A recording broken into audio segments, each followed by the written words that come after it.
Coming to you straight from the Rio Grande and beyond. Broadcasting to the four corners of the globe. So grab your seat, your coffee, or your sundowner. Okay, everybody, here we go. On point, as always. This is Gloves Off. Gloves Off. Our community needs Henry Cuellar. He kept our businesses open during the pandemic and reduced taxes. We received millions of dollars to protect our families and borders. He wrote the program that guaranteed health care for millions of Texas children. Because of him, I have the opportunity to study at Laredo College. Henry helps us with prescriptions and Social Security benefits. If we lose him in Congress, we lose everything.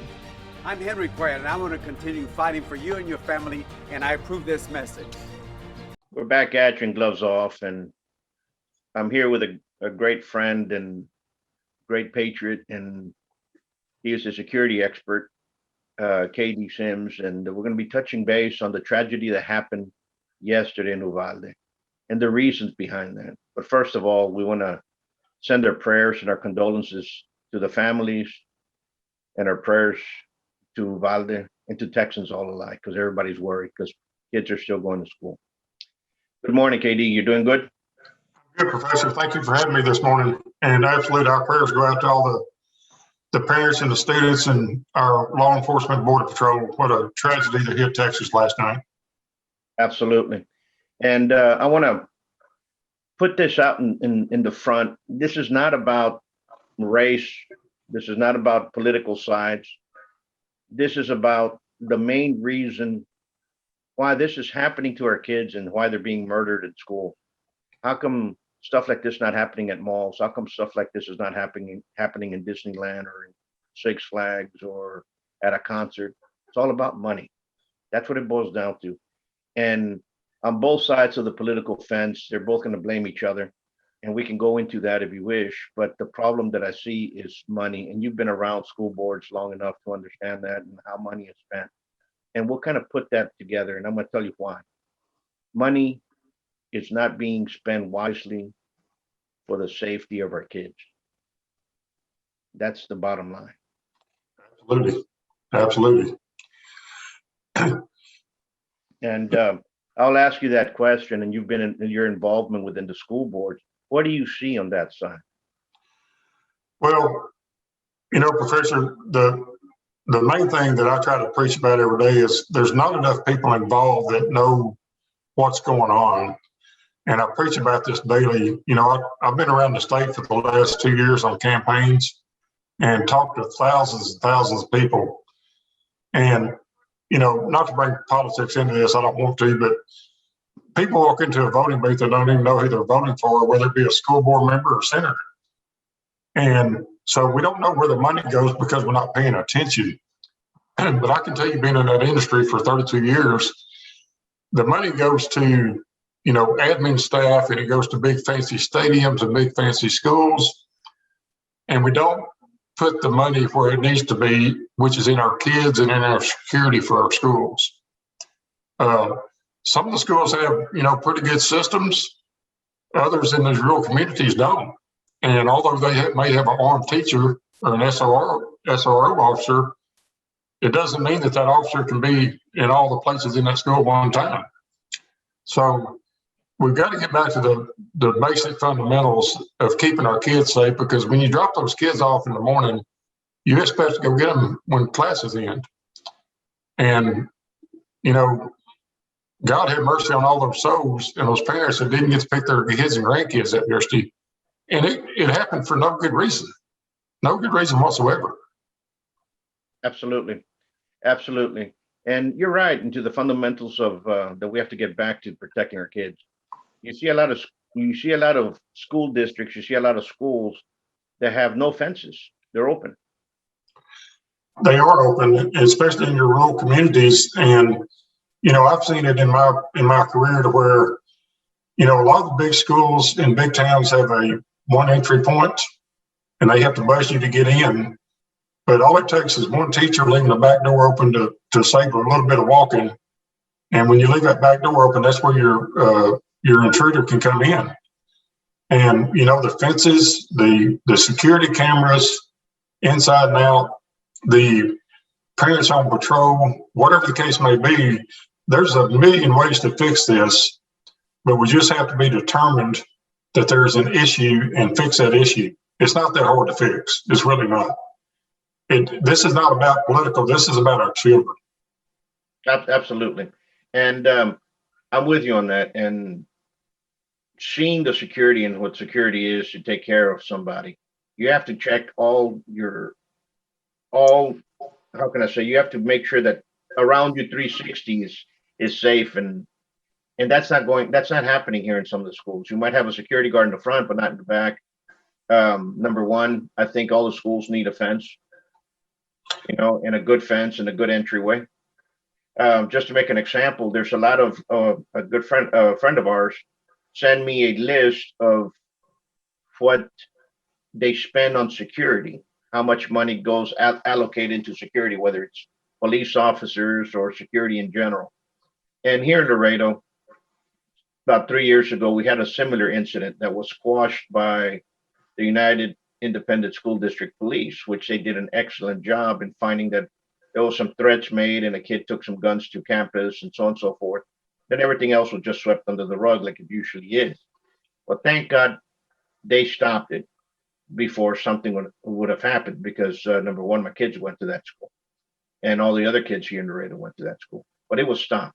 But it was stopped because they also have a good police force, and they're also being given through grants. I think they were giving federal grants, something for security, something around 700,000 going to 800,000. But when you look at the difference between that school district and the remainder of the school district, most of the other school districts were getting 30, 35,000. If they were lucky, they were getting 40,000. So I looked at the Laredo Independent School District, and again, it had a huge high margin up in 600 and something $1,000 worth per year for budget for security, whether it was a police or whatnot of the district. And that's money well spent. Okay, that's money well spent. Sure. But we need to find out, like you said, we need to be more involved with folks that are being voted into office, because you also have where they do spend that money in, especially for security, and it's swindle for something else. It might be swindle for whatever type of a friend's contract or what have you, and Right. and that's very common, and that's what needs to be stopped. So I agree with you on that. What else do you think we should do? Well, we have to be vigilant. What I see every day out on my journey is people are just not vigilant. If a kid's wearing a hoodie in 90-degree weather, why is that kid wearing a hoodie? Why is that kid not talking to anybody else? Why is he a loner? Why is he not doing his homework? Why is he always on his phone? What is he watching? What's he reading? Parents are just, I hate to say it, but we're to blame for this. Americans are to blame for this because we don't pay attention to our kids and our grandkids. I see these elementary kids on their phones playing on TikTok all day in a classroom. Why are they allowed to do that? I mean, that's one of the worst devil things you can put on a kid's phone, in my opinion. So we have to be more vigilant and pay attention to what these kids are telling us, even when they're not saying anything. Because a child is always talking to you, whether he's talking or not. You just got to read his face, and you got to ask questions, and you got to pay attention. And unfortunately, that's where we're failing as parents and grandparents. We're not paying enough attention to our surroundings and our children. Absolutely. Absolutely. And we have to get involved in our kids' lives. Some people might say, they're saying, they're looking for the mother. Some are saying that they're looking for the father. So he came up from a split home. Now Sure. we have to see if this kid was being alienated from the father.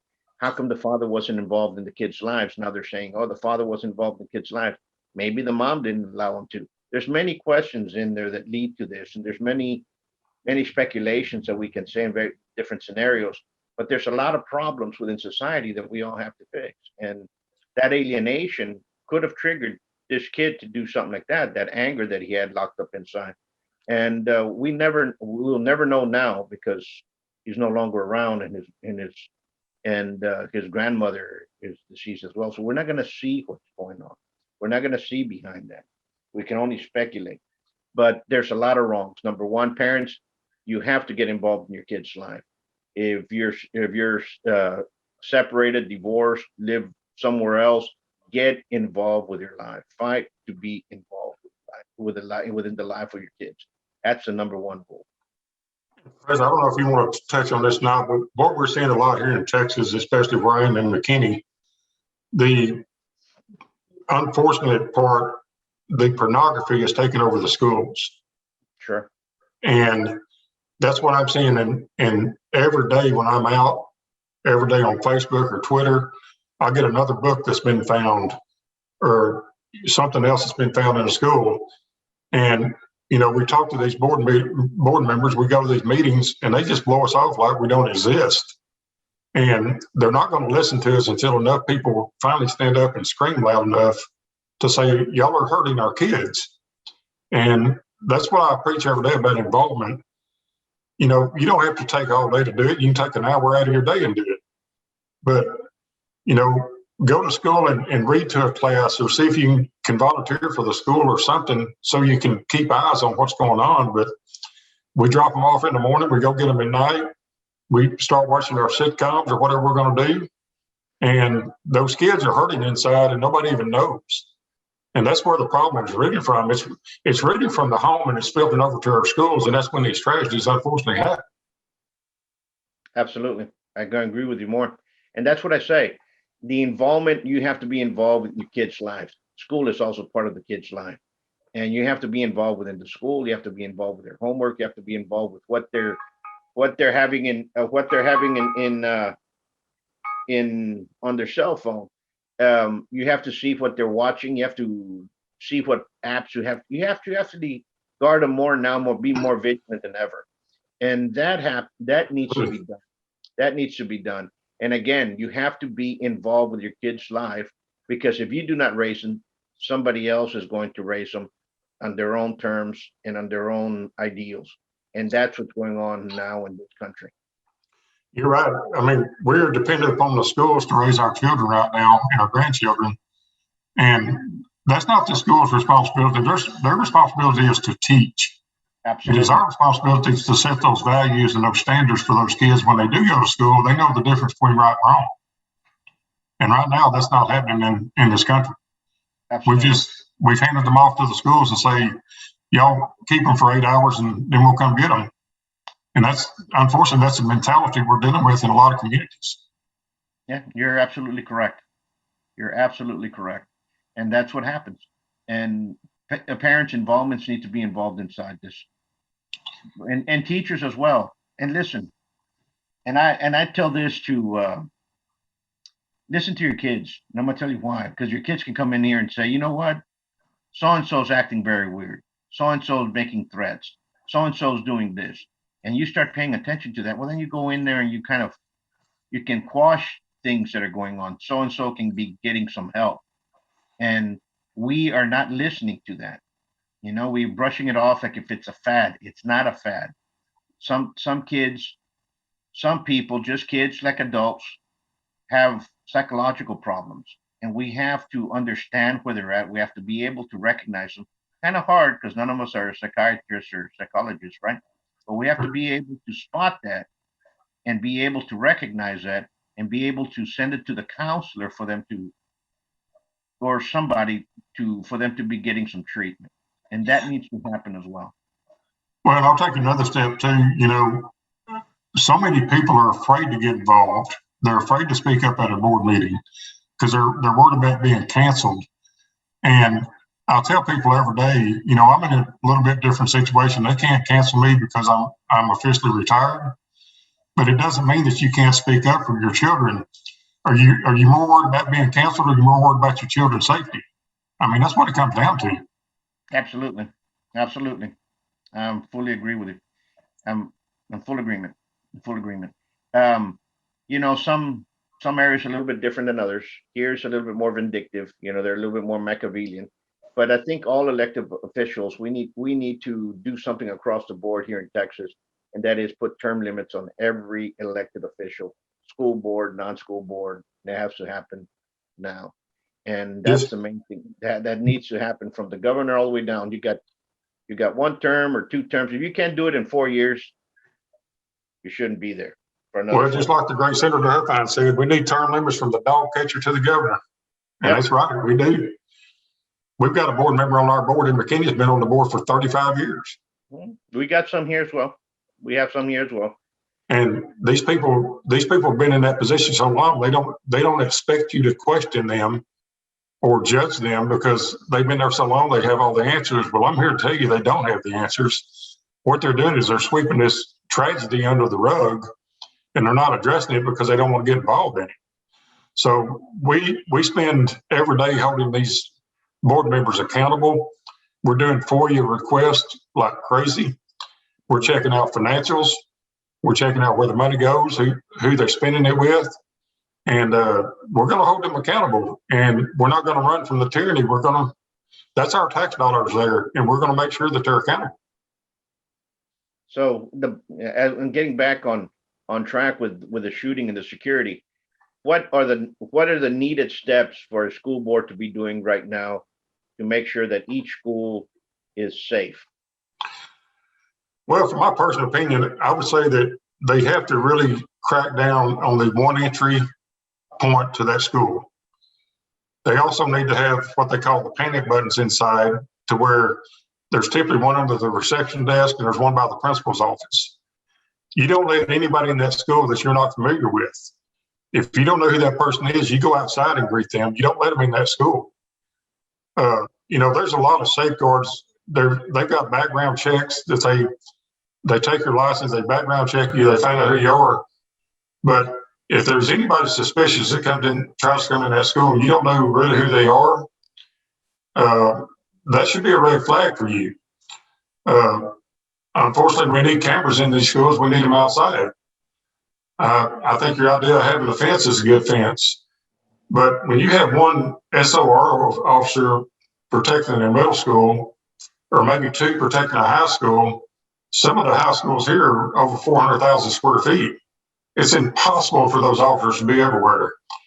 I think some schools need to look at private security. There's many ways to address this, but people have to first acknowledge that there's an issue. And I hate it that another tragedy has happened in our country and we're still asleep. I mean, we are still sleeping. And we're sleeping because, like I say, both sides of the aisle have been laying to the subject matter. They're going to start blaming. And I'm going to go into the shooters. If it was a Anglo shooter, it's extreme right. Yep. KKK, extreme right, extreme right, extreme right, extreme right. If it's not an Anglo shooter, and it's one of the many other ethnicities or races, all of a sudden it's gun control. It's the NRA and gun control, NRA and gun control. And that's going to be their bid right now. And yesterday, our great old president, he came out and said that. It's gun control and everything else. That's why people, listen, it's not the time for that. The time right now is for us to be able to find the solution that's being there and make sure that every school district has sufficient security. And right now, if our governor is listening, or somebody up there is listening, they should be listening to the following. They should send a DPS to every single school to access the security of that school and what it needs. And that's throughout Texas, every single school, what they need. They don't have a fence, they have a 4-foot fence. Well, guess what? Next year, you're going to get an 8-foot fence. You have 5 entries inside. Well, guess what? There's only going to be 1 entry inside. We're going to make it to the point that you have to come in 1 door. And all that needs to happen now. How many security do you have to this school? It's not the police. It's no longer the police department of the school district. This has to be evaluated from the Texas Department of Public Safety. So a DPS officer has to be sent to each school to make a security analysis and find out exactly what's wrong with that school. Do they have cameras? They don't have cameras. They do this and so on and so forth, and turn it in. And then money should be allocated for that specific school to get that, to fix the need, to make sure that our kids safe and sound each and every day. No, you're right. And there's grants that districts can apply for to help with this matter. They just got to apply for them and spend that money wisely. You know, I'm doing something different that a lot of people don't do. I'm meeting with all the state reps in Collin County. I met with one yesterday. I'm meeting with another one tomorrow. I'm meeting with the other four probably next week. But you have to get involved not only with your kids, but you have to get involved on the political realm, because you need to know what your legislators are doing, what they're not doing, what their thought process is. You have to put reality right in their face, because 90% of them have kids or they have grandkids, but they don't want to get involved till it affects them. Well, I don't want to wait that long. My grandkids have not been affected yet, but I know it's coming. So I'm trying to head this off before they are affected, because I know other people have the same situation that have been affected. So there's all kind of ways you can get involved. We just have to be vocal. We have to be visual, and we have to speak up for these children, because, Professor, it's getting worse by the day. I can see it with my own eyes in my own town. And I live in the most, probably one of the most fluid parts of Texas. And yet people don't have a clue what's out their front door. They just don't. Absolutely. So all the points that we're bringing up is stuff that needs to happen. And I'm going to start addressing it more on my videos, because I want people to be aware of all the stuff they don't know about and try to wake more people up. Absolutely.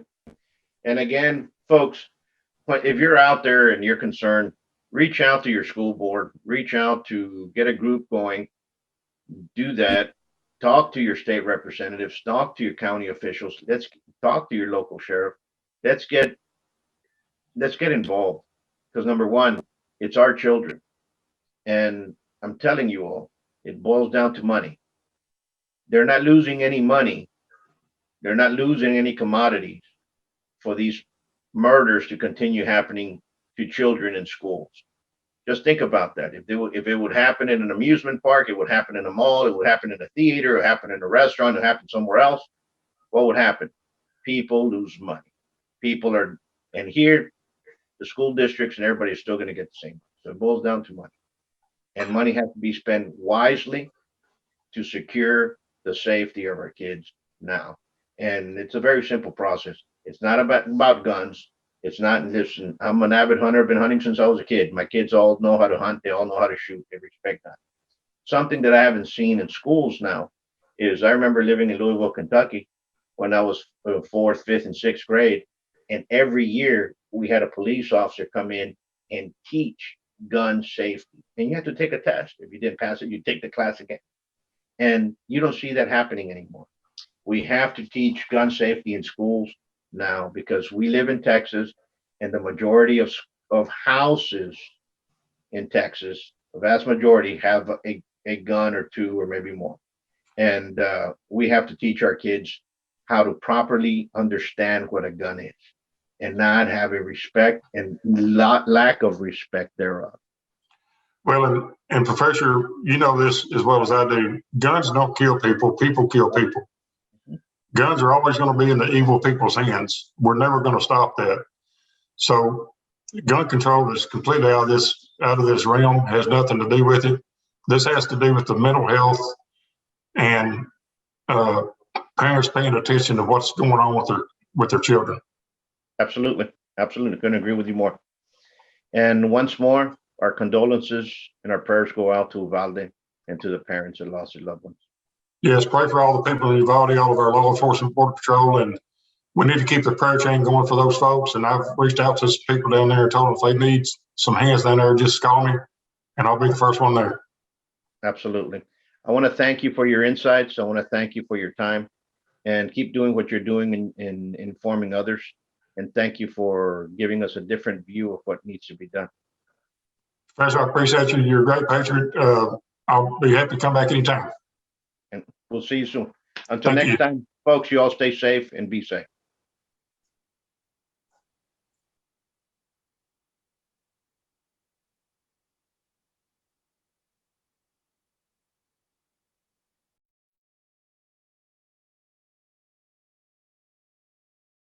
Today, in America, more than 5.5 million men, women, and children train in a martial art regularly.